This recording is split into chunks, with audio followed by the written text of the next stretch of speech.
Yani. Selamat siang, Pak. Sehat Ibu ya? Sehat Ibu? Sehat, Alhamdulillah sehat, Pak. Oke. Perangkatnya sudah dikonekkan, sudah direkam Bu ya? Ya, Pak. Oke. Itu dipastikan Bu ya?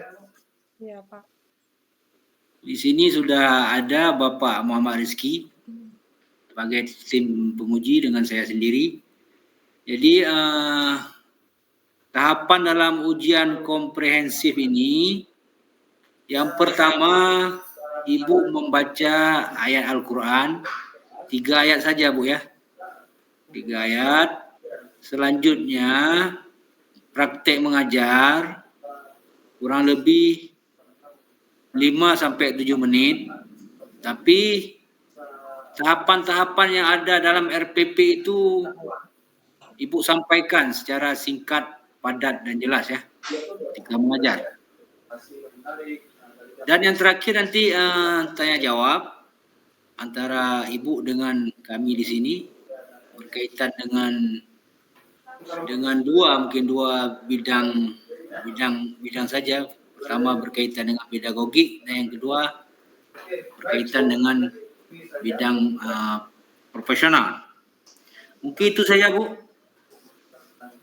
Waktu dan tempat kami persilakan kepada Ibu.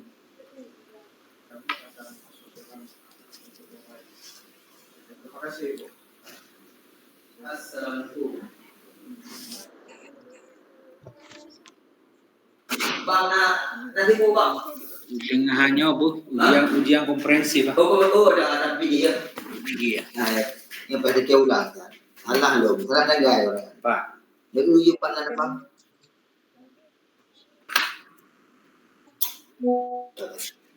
Assalamualaikum warahmatullahi wabarakatuh.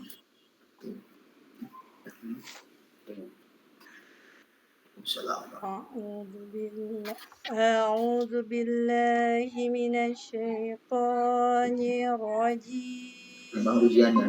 بسم الله الرحمن الرحيم.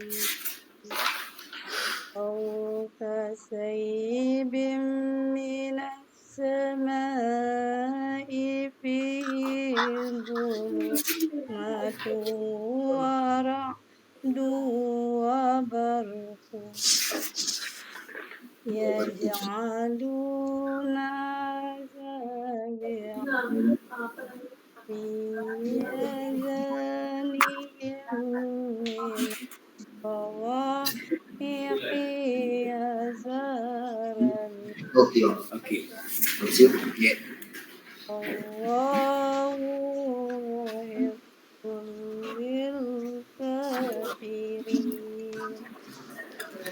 يكاد البرق يخطف أبصارهم كلما زاء لهم مشوا فيه وإذا أظلم عليهم رقبوا ولو شاء الله لذهب بسمعهم وأبصارهم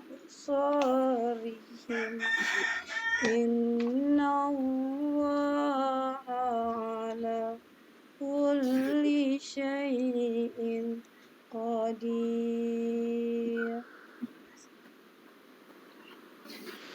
يا أيها الناس اعبدوا ربكم الذي خلقكم والذين من قبلكم لعلكم تتقون.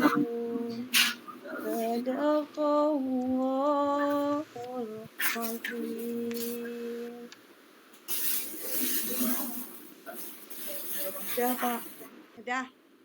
Bismillahirrahmanirrahim. Assalamualaikum warahmatullahi wabarakatuh. Selamat pagi Salam. anak-anak ibu. Apa kabar anak ibu? Anak ibu yang soleh dan soleha? Baik, alhamdulillah. Baik, sebelum pelajaran kali ini dimulai, silakan ketua kelas siapkan dulu. Siap, gerak. Udah, silakan duduk. Udah. Baik, agar pelajaran kali ini dapat berjalan dengan lancar dan diberi berkah oleh Allah, mari kita berdoa. Bismillahirrahmanirrahim. Rabbi zidni ilman wa zidni fahman. Amin. Ada yang tidak hadir, Ibu absen dulu ya. Ibu Rosita hadir. Ibu Ida hadir. Ibu Dea hadir. Udah berarti anak ibu hadir semuanya ya. Alhamdulillah. Alhamdulillah karena sudah hadir semuanya, kita mulai belajar. Hari ini kita belajar tentang tanda-tanda balik. Tujuan pelajaran mampu menganalisis tanda-tanda balik laki-laki, perempuan dengan cermat. B. Mampu memahami konsekuensi balik terhadap kewajiban syariat dengan benar. Kompetensi dasar. Menganalisis tanda-tanda balik dan konsekuensi dalam melaksanakan ibadah. B. Mengomunikasikan tanda-tanda balik dan konsekuensinya dalam melaksanakan ibadah. Pembelajaran hari ini.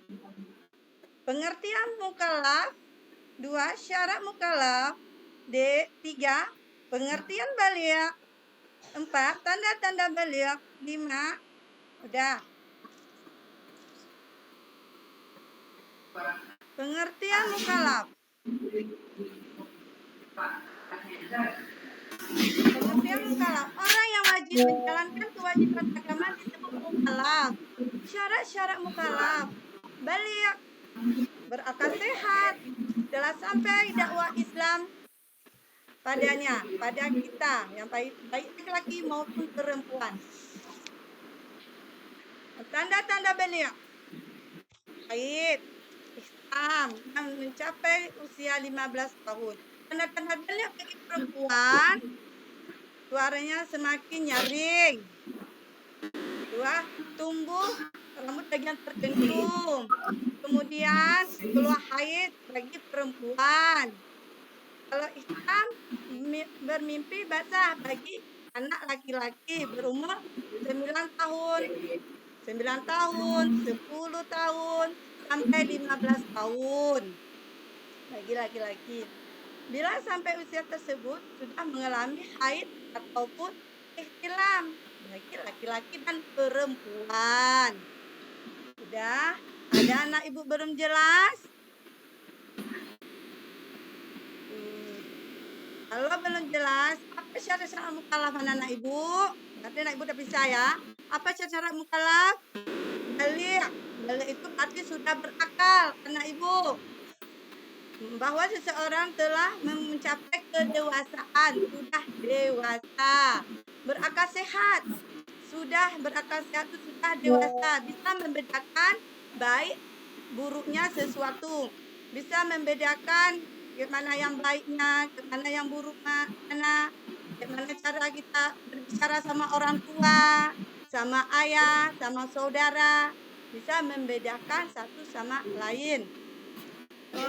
Setelah sampai dakwah Islam padanya, harus kita melaksanakan perintah Allah dan menjauhi segala larangan Allah.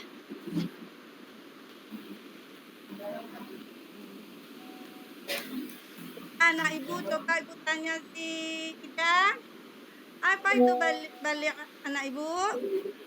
Udah bisa kan? Balik itulah tanda-tanda keluarnya sesuatu bagi perempuan dan laki-laki. Kalau udah sampai waktunya, anak-anak ibu nggak boleh bersenda sama laki-laki karena itu bukan murid kita. Jangan suka bersenda pegang-pegang karena itu bukan murid kita. Bermainlah sewajarnya saja.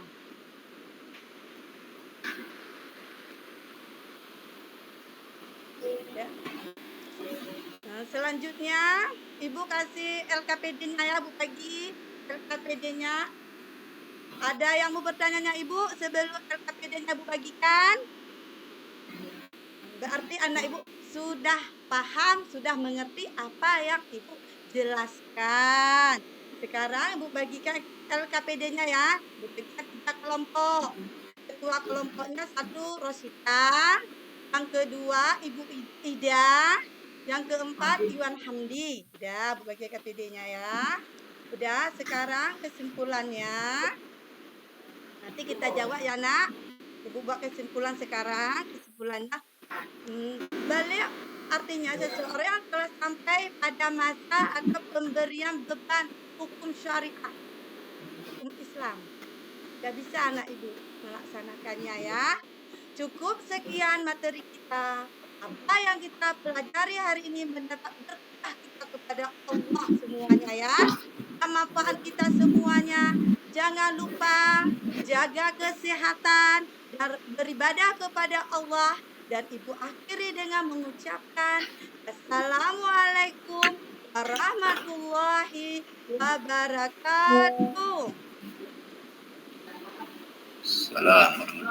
Waalaikumsalam warahmatullahi wabarakatuh. Terima kasih Ibu Fitriani. Di sini sudah ada 2 tim penguji komprehensif. Di sini ada Pak Muhammad Rizki dan saya sendiri. Pertama berkaitan dengan bacaan Al-Quran. Tadi secara umum sudah bagus, tapi saya masih ada kedengaran ada yang panjang pendek, makharajal huruf, termasuk kelancaran.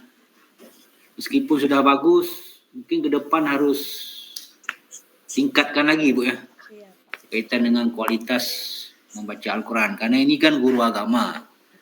Jadi ayat Al-Quran dan hadis itu merupakan pedoman yang selalu dibaca-baca, diulang-ulang ketika mengajar. Itu yang pertama. Yang kedua berkaitan dengan praktek mengajar. Ini saya melihat sudah bagus juga, secara umum sudah bagus. Tahapan-tahapannya sudah bagus. Ibu mengajar di SD Bu ya? Iya Pak. Guru pendidikan agama kan? Iya Pak. Oh ya, oke. Kami sedih ingin mengkonfirmasi aja sedikit. Saya berkaitan dengan pedagogik. Yang Ibu ajar tadi, yang Ibu praktekkan ketika mengajar tadi, itu materi sesuai dengan RPP Ibu ya? Sesuai Pak. Sesuai dengan tanda-tanda tadi apa Pak? Tanda-tanda balik. Fikih berarti ya? Iya. Dari fikih. Kalau di SD kayak Pak, kena mapel. Oh iya. Iya Pak. Kecuali di min atau Min, di Pak. Ya, maaf. Bisa nggak Ibu menyebutkan tahapan-tahapan dalam RPP yang Ibu susun itu? Secara berurutan ya Bu, secara berurutan dan tertib. Karena ketika dipraktik mengajarkan berurutan dia. Coba Ibu sebutkan. Tujuan pembelajarannya. Tujuan 1, mencantumkan identitas. 2, merumuskan tujuan pembelajaran. 3, menentukan Identitas. materi. Ibu mencantumkan identitas siapa? Identitas Ibu? Identitas apa itu? Identitas siswa waktu kita di sekolah Pak. Ya, jelas ya. Masa Ibu menulis itu identitas sekolah? Tidak salah RPP-nya. Terus ada anak-anak yang selanjutnya menentukan materi pembelajaran. Keempat, menentukan metode pembelajaran. 5, menentukan kegiatan pembelajaran.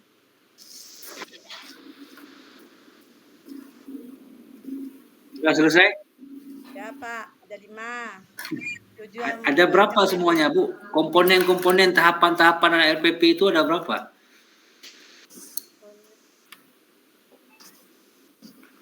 8, Pak. 8. Itu menurut 8. siapa, Bu, 8? Menurut sekolah ibu, menurut ibu, atau menurut peraturan dari Kementerian Pendidikan? Menurut siapa? 8. Lalu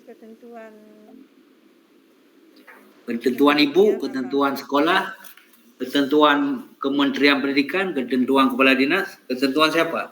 ketentuan Menteri Pendidikan. Hah? Menteri Pendidikan. Ya. Tapi saya baca di peraturan Menteri Pendidikan dan Kebudayaan nomor 22 tahun 2016 itu tahapan-tahapan RPP itu 11 tahapan. Ibu tadi 8 katanya. Jadi berbeda berarti dengan peraturan menteri.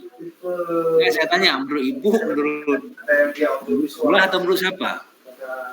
Yang dia hanya suka audio saja. Tapi di situ jelas, Bu, kan? Ketika ibu susun RPP, poin pertama identitas sekolah, ya kan? Ada poin yang kedua apa namanya itu? Identitas mata pelajaran, ya. Kalau yang terakhir apa, Bu? Komponen yang terakhir apa? Penilaian, Pak. Penilaian. Berarti sekarang kita simpulkan, ibu keliru tadi atau sudah tepat tadi berkaitan dengan komponen-komponen yang ada dalam RPP? Hah? Keliru ya. Nah, ini ke depan ini harus di luar kepala ya. Di luar kepala karena itu merupakan praktek sehari-hari yang ibu lakukan setiap hari. Kalau ibu setiap hari mengajar atau satu hari 5 kali mengajar, 5 kelas, berarti kan 5 kali kita praktekkan itu. Dan saya pikir juga tidak tepat kalau guru mengajar tidak sesuai dengan RPP yang sudah disusun itu. Kan kewajiban guru salah satu secara administrasi dia harus menyusun RPP. Oke. Ibu ketika mengajar tadi itu menggunakan metode apa?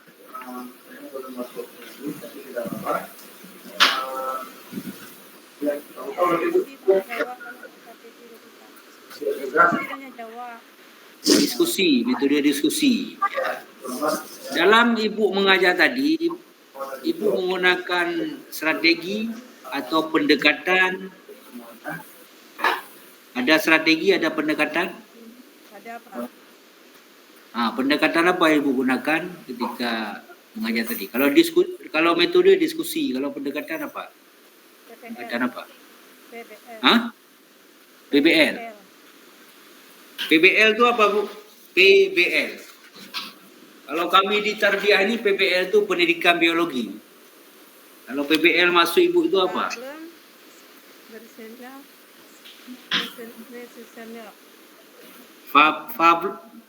Problem apa problem nih? Problem. Base learning-nya. Base learning. Ya, base learning. Apa itu PBL, Bu? Memberikan satu permasalahan.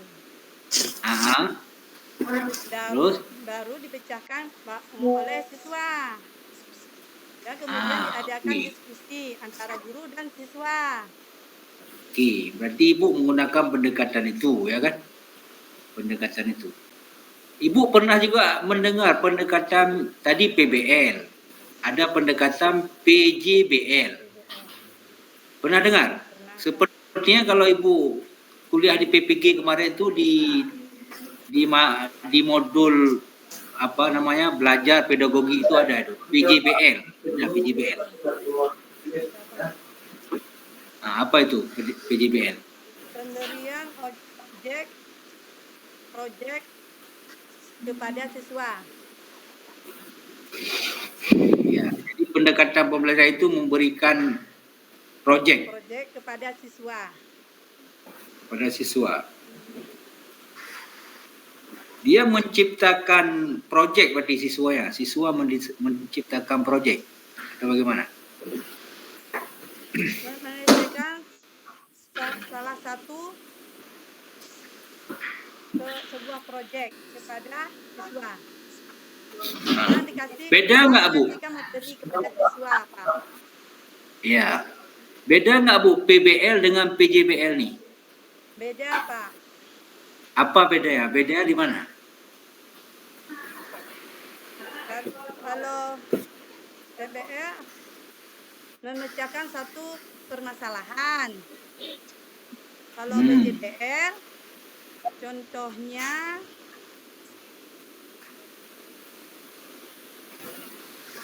menjelaskan anak-anak membuat kartu bagaimana masalah tentang tanda-tanda balik. Itu PJBL, Pak. Oh ya, oke. Ibu pernah mempraktekkan menggunakan pendekatan PJBL? Kepada anak-anak murid. Pernah, Pak. Anak-anak murid Ibu? Pernah. Berarti dua-dua metode ini pernah. Oke. Bagus. Sekarang dalam konteks kemajuan era teknologi hari ini, guru itu kan dituntut harus mampu menggunakan teknologi dalam pembelajaran. Sehingga ada istilahnya apa namanya? TPACK ya. TPACK. Pernah dengar, Ibu? Pernah, Pak. TPACK. Itu apa maksudnya, Bu? TPACK itu? Teknologi dan pedagogi, Pak. Teknologikal, pedagogikal, Menentukan pendekatan pedagogi dan teknologi. ini maksudnya apa ini? Pendekatan dalam pembelajaran menggunakan pendekatan TPACK ini apa maksudnya? Pengetahuan tentang bagaimana memfasilitasi pembelajaran serta pelatihan dari konten tertentu. Memfasilitasi atau memvisualisasikan? Apa maksud Ibu? Memfasilitasi. Fasilitas. Fasilitas. Memfasilitasi. Ya. Gimana maksudnya?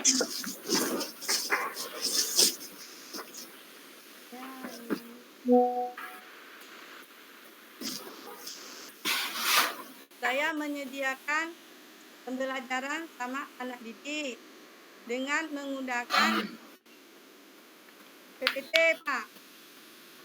PPT itu bagian daripada teknologi hari ini ya. Teknologi ya.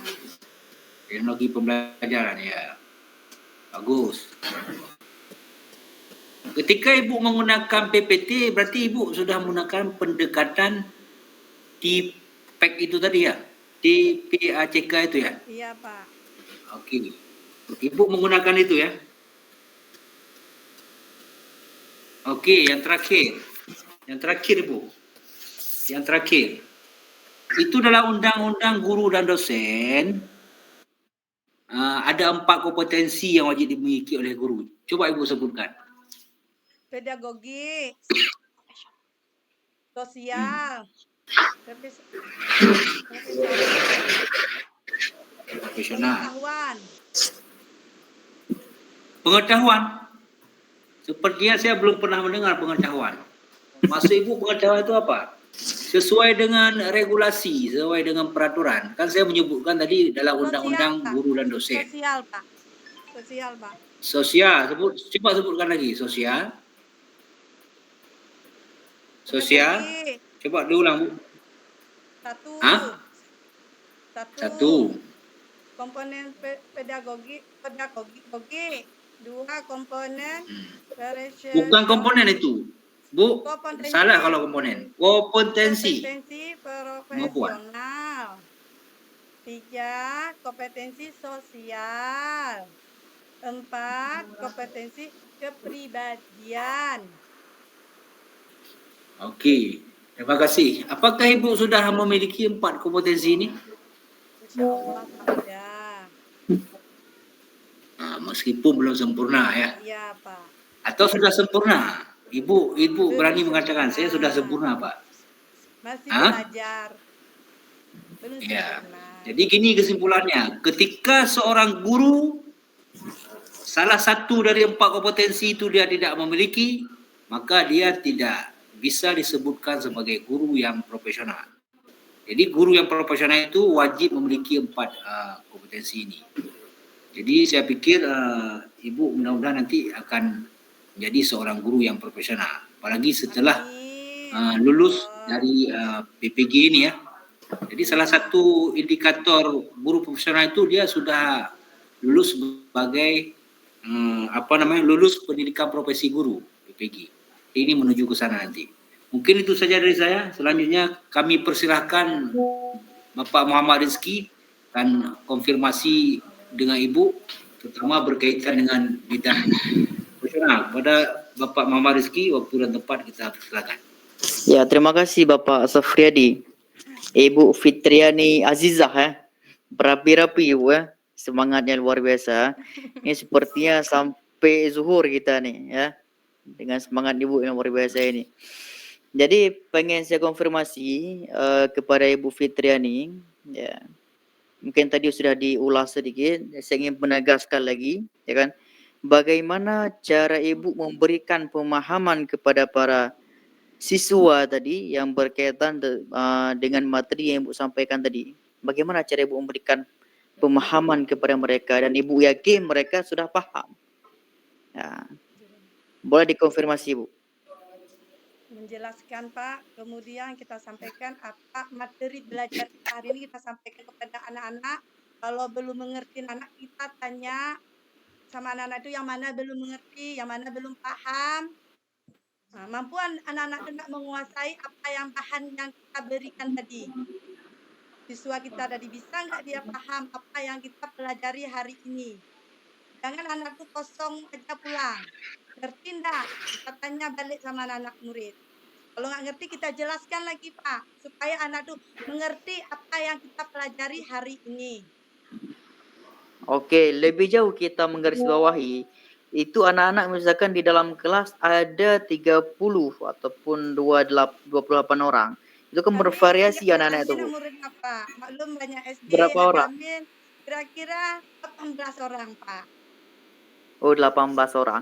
Pasti tentunya ke-18 orang itu mempunyai karakter yang berbeda, mempunyai pemikiran yang berbeda-beda ya kan? Iya, Pak. Bagaimana cara Ibu melihat mereka, melihat karakter mereka sehingga terutama terkait dengan model pembelajaran mereka. Itu kan bervariasi juga itu. Beda anak, beda cara menangkapnya. Ada mereka dengan cara visual ya kan dan sebagainya. Bagaimana cara Ibu sebagai seorang guru yang profesional melihat kondisi tersebut dan solusinya, Bu? Kalau anak itu IQ-nya rendah Pak, bisa kasih Pak, kita kasih belajar dulu pelan-pelan, kita ajari dulu anak itu pelan-pelan, jangan tergesa-gesa. Pelan-pelan dulu, yang mana anak itu belum mengerti, yang mana anak itu belum paham. Kita ajari dulu anak itu. Yang lain coba buka buku yang ini, kita nggak bisa lagi IQ-nya rendah, kita hadapi anak tersebut supaya anak itu bisa paham apa yang kita pelajari tadi. Nah, gini, kalau dikatakan IQ itu rendah, mungkin saya agak sedikit kurang bersepakat, Bu, ya kan? Gini, seperti yang saya sampaikan tadi, pola belajar setiap anak itu berbeda-beda. Pola belajar setiap orang itu berbeda-beda. Dengan dia melihat, itu cara cepat yang bisa dia menangkap, ya kan? Ada orang yang mendengar, ya itu mempunyai pola cepat dia dalam proses menyerap materi itu ataupun informasi. Itu merupakan tugas daripada seorang diantaranya pendidik ya kan, untuk memberikan pemahaman ataupun transfer ilmu kepada mereka sehingga mereka paham. Lagi sebagai seorang guru yang profesional, apa yang harus kita lakukan kepada para peserta didik ini melalui beberapa model yang ada pada setiap anak ini. Jadi untuk mengetahui itu seperti apa setiap anak A, anak B, anak C, bagaimana pola belajar mereka sehingga seorang guru yang profesional itu tahu dan bisa memahami para peserta didik dengan pola-pola mereka yang ini Bu. Ini Pak, Ini yang perlu saya garis bawahi. Seperti apa Bu? menggunakan asesmen awal untuk melihat kemampuan masing-masing peserta didik kita tadi Pak. Adanya tes di awal Bu ya. Jadi kita tes dari awal anak tersebut Pak. Setelah tes di awal baru diberikan pengelompokan anak berapa ABC ini seperti ini pola belajar yang lebih cepat. Visual, audio visual ataupun keduanya. Seperti itu Bu ya. Iya Pak. Oke. Terima kasih Bu. Mungkin saya koreksi sedikit dari pembacaan Al-Quran tadi. Mungkin boleh ditingkatkan lagi.